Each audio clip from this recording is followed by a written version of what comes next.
Hello students and welcome back. आज के class में हम देखेंगे what is cost of capital and what is the relevance of cost of capital. Basically cost of capital का मतलब होता है जो पैसा हम लोग मार्केट से ला रहे हैं from different sources like debt, equity, preference shares. ये सब से जो पैसा हम लेकर आ रहे हैं, हम जिनसे पैसा ला रहे हैं वो कितना एक्सपेक्ट करते हैं returns. That return expected by our debenture holders, share holders are called as cost of capital. Basically कितना पैसा वो लोग एक्सपेक्ट कर रहे हैं हर साल उनको मिलेगा इन रिटर्न। जो पैसा वो लोग हमारी कंपनी में इन्वेस्ट कर रहे हैं उसके बदले वो हर साल कितना रुपए चाहते हैं, तो हमको उतना पैसा देना पड़ेगा। तो basically cost of capital means जो मिनिमम रेट हमको देना पड़ेगा जो पैसा हम मार्केट से लाए हैं उस पे, that cost is called as cost of capital. ठीक है, देखना, the cost of capital of a firm is the minimum rate of return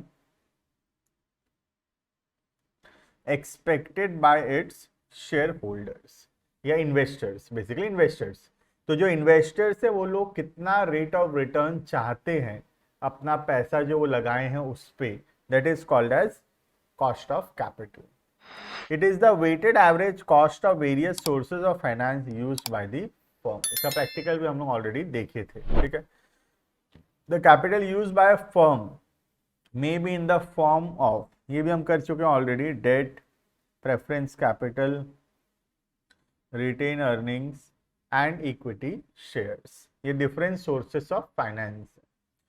The concept of cost of capital is very important in financial management. A decision to invest in a particular project depends upon the cost of the capital of the firm or the cutoff rate, which is the minimum rate of return expected by the investor. तो cost of capital एक बहुत ही important criteria है ये decide करने के लिए कि हमको कौन सा प्रोजेक्ट करना चाहिए और कौन सा नहीं। क्योंकि अगर हम लोग जितना कॉस्ट ऑफ कैपिटल है उससे ज़्यादा अर्न कर सकते हैं तो ही हमको प्रोजेक्ट्स करने चाहिए। ठीक है, in case a firm is not able to achieve even the cut off rate, the market value of its shares will fall. In fact cost of capital is the minimum rate expected by its investors, which will maintain the market value of the share at its present level. Hence, to achieve the objective of wealth maximization, a firm must earn a rate of return more than its cost of capital. तो हमको कितना कमाना चाहिए? जितना हमारा cost of capital है उससे ज्यादा अर्निंग्स होना चाहिए हमारा। Further, optimal capital structure maximizes the value of the firm and hence the wealth of its owner and minimizes the firm's cost of capital. The cost of capital of a firm or the minimum rate of return expected by its investors has a direct relation with the risk involved in the firm. Generally जितना higher risk होगा expected returns भी उतना high होगा। जैसे date के case में expected return कम होता है, लेकिन इक्विटी शेयर के केसेस में एक्सपेक्टेड रिटर्न्स ज्यादा होता है क्योंकि इक्विटी शेयर होल्डर ज्यादा रिस्क ले रहे हैं as compare to the debenture holders. ठीक है, generally higher the risk involve in a firm, higher is the cost of capital. Clear है?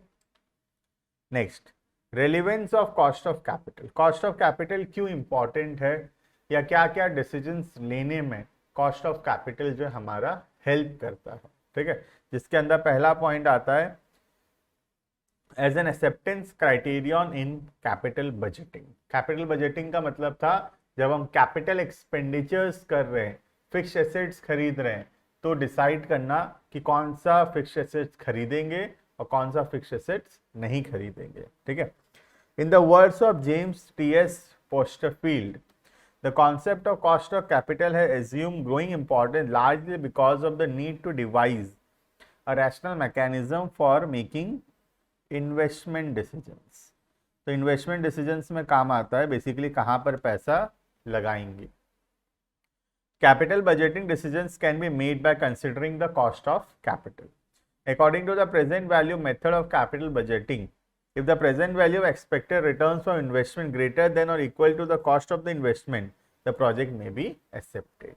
तो ये हम आगे चल के पढ़ेंगे भी, कैपिटल बजटिंग हमारा नेक्स्ट यूनिट है ऑलरेडी, ठीक है।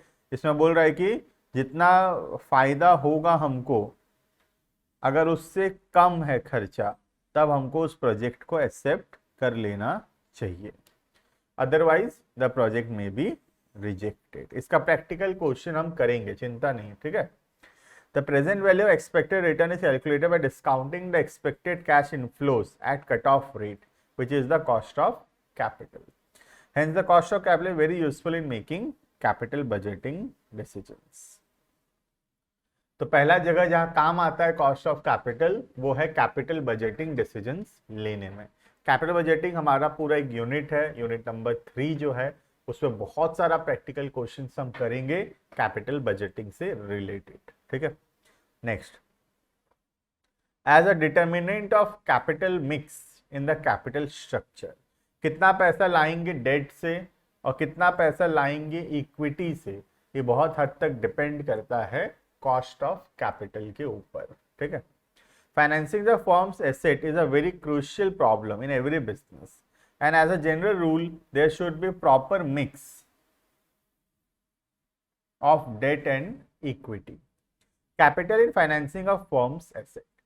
While designing an optimal capital structure, the management has to keep in mind the objective, हमारा objective क्या है, maximization of wealth, maximizing the value of the firm and minimizing the cost of capital. तो हमको वो capital structure decide करना चाहिए जिससे company का वेल्थ मैक्सिमाइजेशन होगा और कॉस्ट जो है कम से कम होगा। Measurement of cost of capital from various sources is very essential in planning the capital structure of any firm. तो बोला हमको हर सोर्सेज का कॉस्ट कैलकुलेट करना आना चाहिए, like cost of redeemable debt, cost of irredeemable debt, cost of equity share, cost of preference share, cost of retained earnings. हर एक टॉपिक के ऊपर मैं एक सेपरेट वीडियो बनाया हूँ, ठीक है। Next, as a basis for evaluating the financial performance. In the words of S.K. Bhattacharya, the concept of cost of capital can be used to evaluate. Evaluate मतलब measure करना, calculate करना.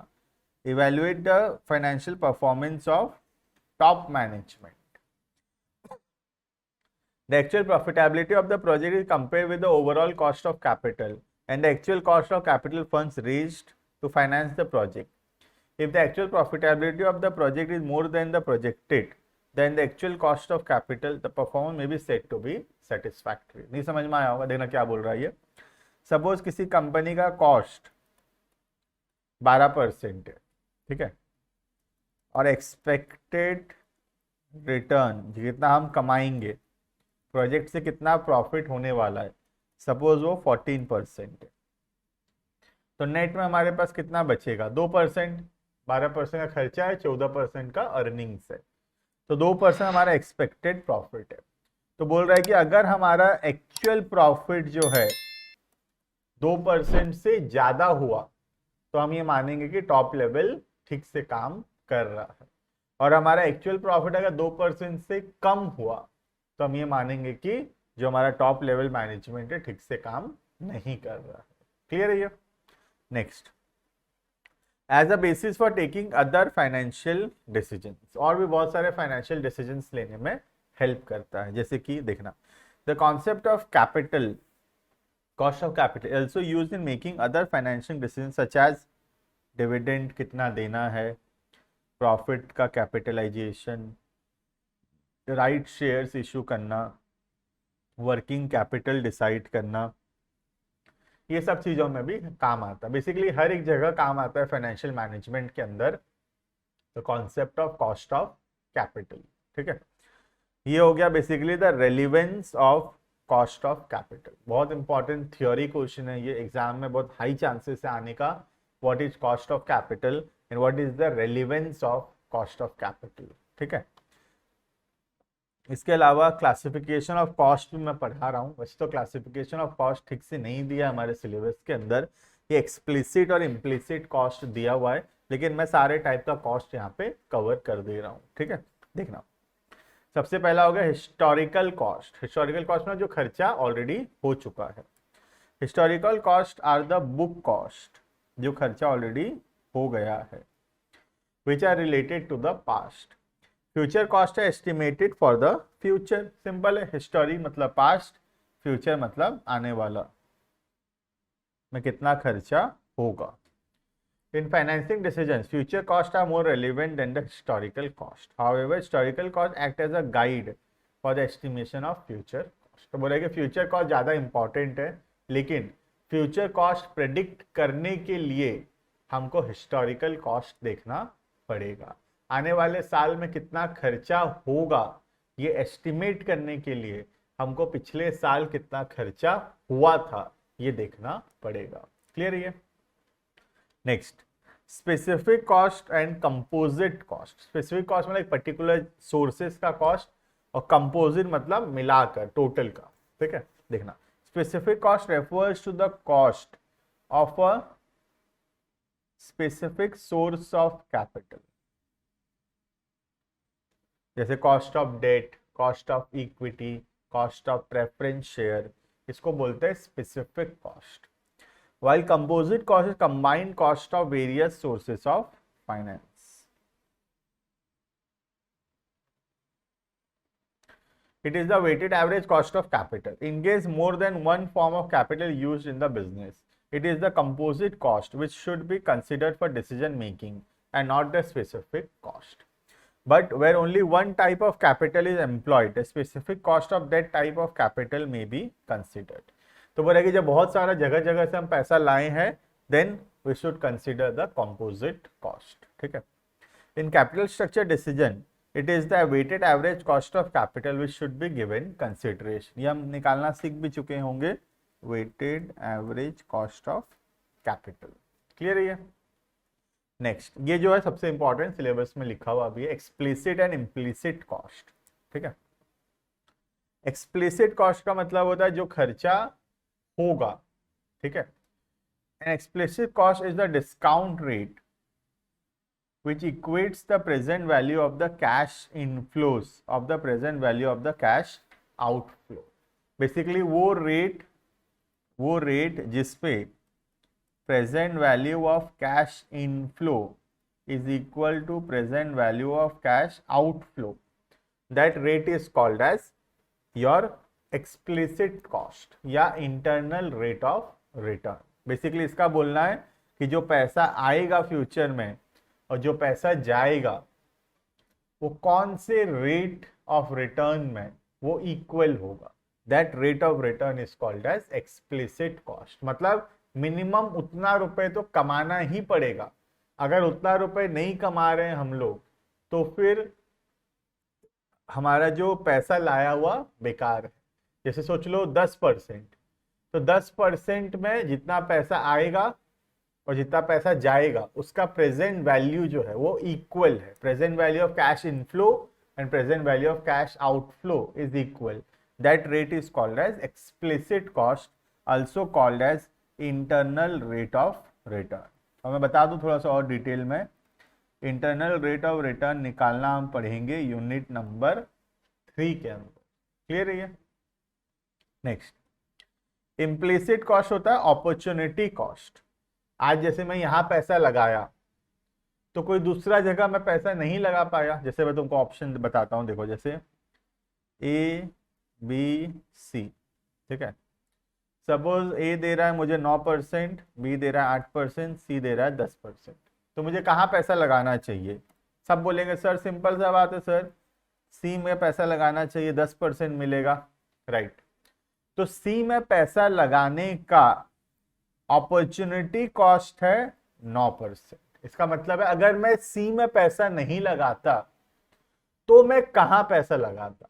कहां लगाता? ए में लगाता। अगर सी में नहीं लगाता तो कहां लगाता? ए में लगाता, और ए में 9% का कमाई हो जाता। तो सी के लिए अपॉर्चुनिटी कॉस्ट कितना है? 9%। मतलब जो चीज मैं छोड़ा हूं यहां पैसा लगाने के लिए, जो चीज का नुकसान हुआ है मुझे यहां पैसा लगाने के वजह से, that cost is the opportunity cost. ठीक है, देखना, implicit costs are known as the opportunity cost. It is the cost of opportunity forgone, जो छोड़ दिए हम लोग, in order to take up a particular project. For example, the implicit cost of retained earning is the rate of return available to the shareholder by investing the funds elsewhere. तो retain earning का जो implicit cost है वो क्या है, अगर ये पैसा हम शेयर होल्डर को दे देते तो शेयर होल्डर 5% 6% में मार्केट में इन्वेस्ट करता, हम ये पैसा उसको नहीं दिए, तो ये पैसे का इम्प्लिसिट कॉस्ट है 5%, मतलब मिनिमम हमको 5% यहाँ पे कमाना चाहिए, क्योंकि 5% का नुकसान हो रहा है शेयर होल्डर्स का। ठीक है, तो ये थोड़ा इंपॉर्टेंट है। अब एवर बहुत ज़्यादा डिटेल में दिया नहीं है हमारे सिलेबस में, खाली एक्सप्लिसिट इम्प्लिसिट कॉस्ट क्या होता है समझ जाने से भी हो जाएगा। प्रैक्टिकल एस्पेक्ट इसका जनरली नहीं पूछा जा रहा है, प्रैक्टिकल जो आ रहा है वो आ रहा है सिर्फ कॉस्ट ऑफ कैपिटल का। ठीक है, next, average cost and marginal cost. An average cost refers to the combined cost of various sources. बहुत सारे सोर्सेस का जब एवरेज निकालेंगे तब वो होगा एवरेज कॉस्ट। ठीक है, it is the weighted average cost of capital of various sources of finance. और मार्जिनल कॉस्ट ये भी हम पढ़े थे, याद होगा, एवरेज कॉस्ट क्या है, WACC, और मार्जिनल कॉस्ट है MCC, marginal cost of capital. पिछला क्लासेस में ऑलरेडी पढ़े थे, जिसका मतलब है जो एक्स्ट्रा एडिशनल फंड्स हम ला रहे हैं उसका कॉस्ट कितना है, cost of additional funds, that is called as your marginal cost of capital. Clear है ये? So this is all about what is cost of capital and what are the various types of cost. ठीक है, मिलते हैं next video के अंदर, अभी के लिए इतना, थैंक यू एंड